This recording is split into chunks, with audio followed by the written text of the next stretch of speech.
Ja, nu går jeg her i Karlslunde og møder cirka en person per 5. minut, eller sådan noget. Nå Simon, så står vi her i epicentret af Karlslunde. Hvordan har du det? Ja, jeg har det godt.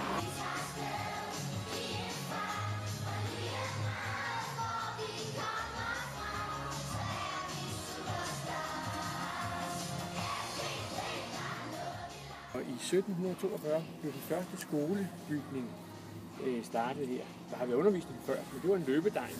Det vil sige, at degnen løb rundt og underviste forskellige steder. Men så kom der faste bygninger i 1742 her på det sted her.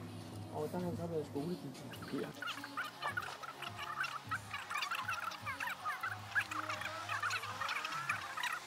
Og så i 51 byggede man så flere klasseværelser, 2 til.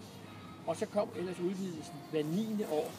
I 54 byggede man en fløj, 63 den næste fløj, og så må det så blive 72, og det var vist oven i 71, 72, den betonbygning, som vi sad i, da I var derovre. Og så kom der så en renovering i 81 og i 83.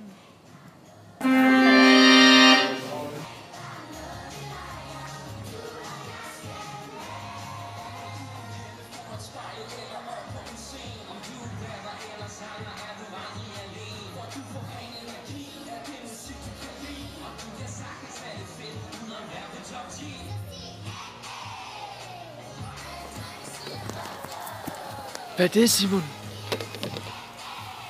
Tryghed frem for alt.